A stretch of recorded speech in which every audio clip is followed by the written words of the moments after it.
Pertama-tama kita harus lihat bahwa dunia itu zaman dulu Allah bagi bukan timur dan barat, tapi Allah bagi utara dan selatan. Nah, utara dan selatan, dan Allah membagi utara dan selatan itu dengan deretan gunung. Nah, coba lihat nih. Dari sini nih ada gunung tuh. Ini kan gunung.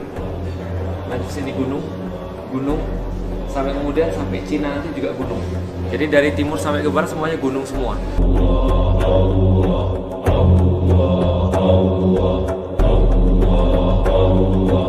Nah, kenapa dibatasin dari utara sampai ke selatan gunung?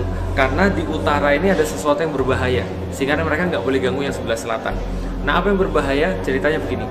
Pas dulu Nabi Nuh itu kemudian setelah selesai banjir besar, berdasarkan dalil-dalil Israiliyat. Jadi dari Israiliyat itu diambil daripada Alkitab, diambil daripada kemudian dalil-dalil yang lain, kemudian diceritakan ulang. Kalau kita orang Muslim kan menganggap bahwa dalil Israiliyat ini, dalil-dalil yang bukan berasal dari Quran dan hadis ini, kita bisa terima, tapi kita juga tidak bisa percaya secara total. Tapi bisa dijadikan sebagai informasi. Contoh, apa saja informasinya?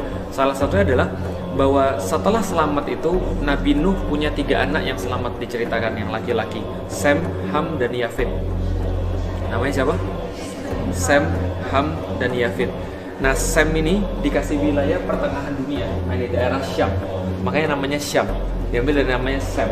Keturunan Sem itu disebut dengan Semit. Pernah dengar kata-kata Semit? Contoh misalnya orang-orang Yahudi berkata, kita tuh harus menggalakkan gerakan, orang-orang Jerman itu adalah gerakan anti-Semit yang nggak setuju sama orang-orang Yahudi, Holocaust dan sebagainya. Nah, Sem itu adalah keturunan daripada Sem. Bahasa-bahasa Semitik misalnya, bahasa Arab, Ibrani, itu Semitik, satu rumpun. Kenapa? Karena sama-sama keturunan Sem, gitu kan ya. Nah, setelah kemudian Sem dikasih wilayah dan bagian Syam ini, bagian timur tengah ini, juga ada yang namanya Ham. Ham ini dikasih wilayah bagian sebelah sini, sebelah selatan. Orang-orangnya ciri-cirinya hitam, rambutnya kemudian kriwil, lalu kemudian orangnya yaitu hitam-hitam dan kriwil gitu kan ya. Nah, itu Ham, keturunannya namanya Hamid. Contohnya orang-orang Afrika, orang-orang kemudian bagian-bagian selatan lah, Maroko yang awal dan seterusnya. Nah, yang utara itu dikasih kepada kemudian Yafid. Nah, ini daerah utara, bagian atas di atas gunung, itu adalah orang-orang Yafid. Makanya orang-orang bilang bahwa Yafid ini adalah bapaknya orang-orang Mongoloid. Termasuk orang-orang Indonesia itu bapaknya adalah Yafid. Nah, kenapa? Karena Yafid ini tinggalnya di bagian utara. Kenapa kemudian Allah membatasi kemudian gunung supaya orang-orang utara nggak nyerang ke selatan? Karena orang-orang utara itu kemudian sadis-sadis, orang-orang kejem-kejem. Mereka bangsa penunggang kuda, mereka kemana-mana dikatakan oleh Rasulullah pakai sendal dari bulu. Nah, kenapa? Karena dingin. Dan mereka orang-orang yang daerah atas-atas ini. Siapa aja keturunan Yafitik? Attila Dahan itu Yafitik, Viking itu Yafitik. Siapa lagi misalnya? Orang-orang Mongol itu Yafitik. Turki juga termasuk Yafitik. Nah, termasuk orang Cina juga Yafitik. Nah, makanya sejarah itu menghiasi bahwa seluruh peradaban itu, yang orang-orang di bawah, yang tengah dan bawah ini, semuanya menutupi seluruh celah-celah gunung ini kalau ada. Karena kan kalau ada gunung-gunung gini, ada kemudian kayak gini-gini sungai, ini kan membelah gunung nih. Nah, ini kan berarti kan ini kan bisa lewat orang. Nah, maka orang-orang tuh nutupin celah-celah ini supaya dari utara nggak nyerang ke selatan.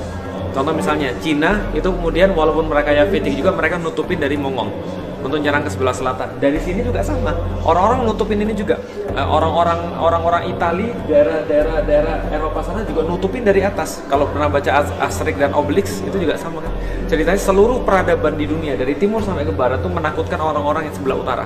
Karena orangnya kejem-kejem, orangnya sadis-sadis, orangnya pinter perang. Nah, ceritanya pada satu waktu pernah baca tentang Zulkarnain. Zulkarnain belum tahu. Al-Kahfi pernah baca? Surat Al-Kahfi terakhir tentang Zulkarnain kan. Zulkarnain disuruh Allah ke timur, suruh Allah ke barat. Ujungnya Allah suruh ke tengah.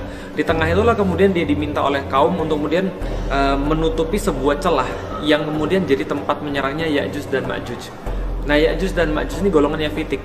Jadi dari utara ke selatan juga. Maka dia kemudian membangun, kalau teman-teman baca di dalam Al-Quran, sebuah casting dari tembaga yang kemudian dicor, lalu kemudian membentuk tembok yang nggak bisa dilewati oleh orang-orang Ya'juj dan Ma'juj, gitu kan ya. Nah, ketika kemudian dia buat tembok itu, ada golongan Ya'juj dan Ma'juj yang tertinggal. Bahasa Arabnya taroka itu meninggalkan, yatruku turkan, taroka yatruku turkan, turika ditinggalkan. Akhirnya itulah kemudian dikasih nama Bani Turk. yaitu adalah orang yang tertinggal. Ketika kemudian Zulkarnain kemudian ngeblok itu kemudian untuk supaya Ya'juj dan Ma'juj nggak bisa nyerang. Nah, itulah bangsa Turki. Bangsa Turki ini kemudian berdasarkan hadis Rasulullah SAW, itu kata Rasul, orang Turki dibagi 3.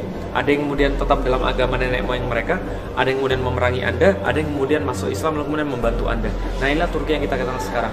Makanya Rasulullah SAW bilang, watarku turka idza tarkukum. Jangan ganggu orang-orang Turki, tinggalkan orang-orang Turki selama mereka meninggalkan kalian. Nah, kenapa? Karena mereka pintar perang.